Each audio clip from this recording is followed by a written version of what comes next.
আমার স্বামী যখনই কাজের উদ্দেশ্যে বাইরে যাওয়ার জন্য বেরোতো, তখনই আমার শ্বশুর আমার ঘরে এসে আমার স্বামীর নামে উল্টোপাল্টা কথা বলতো। একদিন রাতে আমার স্বামী বাড়িতে না আসায় আমি ভয় পেয়ে আমার শ্বশুরের ঘরে চলে যাই। তারপর আমার শ্বশুর আমার সাথে যে অবস্থা করলেন সেটা আমার বলতেও লজ্জা লাগছে। কারণ কিছু রাত এতটাই অন্ধকার হয় যে মানুষের জীবন থেকে সব আলো মুছে দেয়। আজকের রাতটা আমার জীবনের এমনি একটা অন্ধকার রাত হয়ে ওঠে। আমার স্বামী আরিফ এখনও বাড়ি ফেরেনি।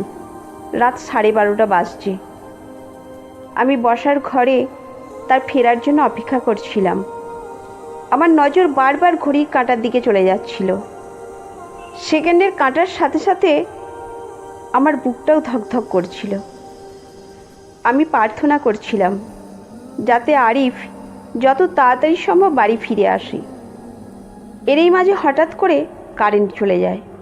পুরো ঘরটা অন্ধকার হয়ে যায়।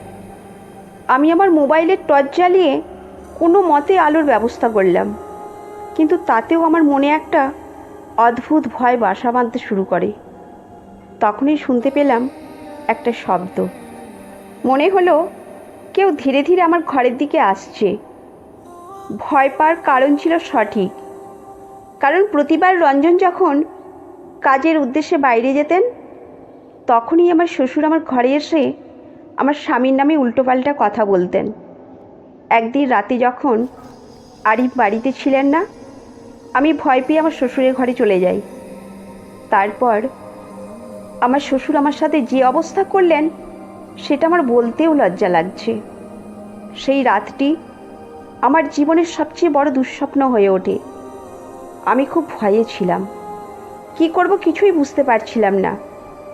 সাইমা ছিল সুন্দরী, সুশ্রী আর মেধাবী এক নারী। বিয়ের পর শ্বশুরবাড়িতে আসার পর থেকেই সবার মন জয় করে নিয়েছিলেন। তার স্বামী আরিফ খুবই ব্যস্ত থাকতো নিজের ব্যবসায়।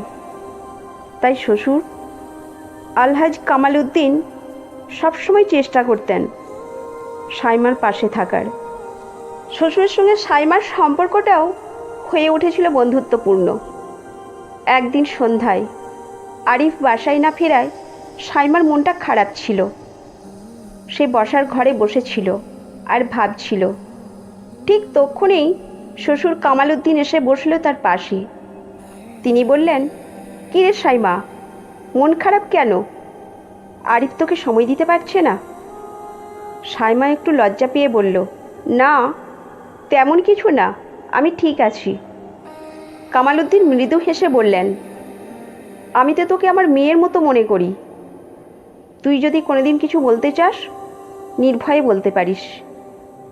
এই ধরনের কথোপকথনের মধ্যে দিয়ে শ্বশুর আর পুত্রবধূর মধ্যে একটা গভীর সম্পর্ক গড়ে উঠল। সাইমা শ্বশুরের সাথে তার মনের কথা শেয়ার করতে লাগলো। আর কামাল উদ্দিনও বুঝতে পারছিলেন যে সাইমার মধ্যে এক ধরনের শূন্যতা আছে, যা পূরণ করার জন্য সে আরিফের চেয়ে অনেক বেশি সময় দেয় তাকে। কিছুদিন পর এক সন্ধ্যায় সাইমা শ্বশুরের সঙ্গে বসে গল্প করছিল। কামাল উদ্দিন সাইমার চোখের দিকে তাকিয়ে বুঝতে পারছিলেন যে তার মধ্যে এক ধরনের আকর্ষণ কাজ করছে। তিনি নিজের মনকে শক্ত করে বললেন, সাইমা, তোকে একটা কথা বলবো? সাইমা কিছুটা অবাক হয়ে বলল, হ্যাঁ বলুন। কামাল উদ্দিন বললেন, তুই আমার জীবনে অনেক আনন্দ এনেছিস। আমি তোকে এক মুহূর্তের জন্যও হারাতে চাই না। তুই কি আমার এই অনুভূতিগুলো বুঝতে পারিস? সাইমা একটু চমকে গিয়েছিল, তবে সে বুঝতে পারছিল যে তার শ্বশুরের প্রতি এক ধরনের আকর্ষণ কাজ করছে। কিন্তু দুজনেই জানতো যে এই সম্পর্কটা সমাজের চোখে গ্রহণযোগ্য নয়। তারা নিজেদেরকে দমিয়ে রাখার চেষ্টা করছিল। সাইমা নিজেকে বলতো, আমি যা করছি তা ভুল, কিন্তু আমি কেন নিজেকে আটকাতে পারছি না? একদিন সকালে আরিফ কাজে চলে যাওয়ার পর সাইমা রান্নাঘরে কাজ করছিল। হঠাৎই কামাল উদ্দিন পিছন থেকে এসে তাকে ধরে ফেলল। সাইমা চমকে উঠল। কিন্তু সে নিজেকে সরিয়ে নিতে পারছিল না। কামালউদ্দিন মৃদু স্বরে বললেন, আমি তোকে ছাড়া থাকতে পারছি না সাইমা। তুই কি আমার ভালোবাসাটা বুঝতে পারছিস না? সাইমার হৃদয় দ্রুত ধকধক করছিল। সে বলল, আমি বুঝতে পারছি, কিন্তু আমাদের এই সম্পর্কটা সমাজে কিভাবে গ্রহণযোগ্য হবে? দুজনেই বুঝতে পারছিল যে তাদের এই সম্পর্কটা ভুল, কিন্তু তবুও তারা একে অপরের প্রতি আকৃষ্ট ছিল। তারা ঠিক করলো তারা সমাজের চোখে আড়াল থেকে নিজেদের সম্পর্কটা চালিয়ে যাবে। কিছুদিন পর আরিফ সাইমার আচরণে কিছুটা পরিবর্তন লক্ষ্য করল। সে বুঝতে পারছিল যে কিছু একটা ঘটেছে, কিন্তু কি তা বুঝতে পারছিল না। একদিন রাতে সাইমার শ্বশুর তার ঘরের ভিতরে কথা বলছিল। হঠাৎই আরিফ দরজার কাছে এসে সব শুনে ফেলল। তার সমস্ত পৃথিবী যেন ভেঙে পড়ল। সে দরজা ঠেলে ভেতরে ঢুকল এবং রাগে ফেটে পড়ল। তোমরা কি করছো?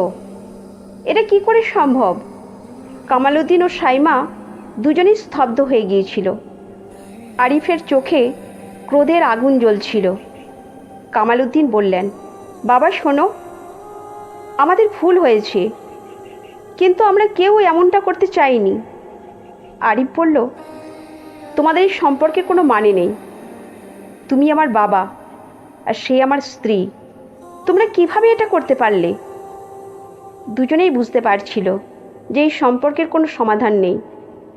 তারা নিজেদের ভুল স্বীকার করে নিল। সাইমা সিদ্ধান্ত নিল সে আর এই সম্পর্ক চালিয়ে যেতে পারবে না। সে তার বাবা মার বাড়ি ফিরে গেল। আর কামালউদ্দিন তার বাকি জীবনটা একা কাটানোর সিদ্ধান্ত নিলেন। এই সম্পর্কের পরিসমাপ্তি হয়ে গেল, কিন্তু তাদের হৃদয়ে সেই সম্পর্কের ক্ষতটা রয়ে গেল। তারা বুঝতে পারল যে ভালোবাসা কখনো কখনো সীমা লঙ্ঘন করতে পারে, কিন্তু তা সবসময় গ্রহণযোগ্য হয় না। তাদের জীবনে এক নতুন অধ্যায় শুরু হলো, কিন্তু সেই অধ্যায়ে তারা একে অপরের প্রতি কোনো প্রকার ক্ষোভ রাখেননি।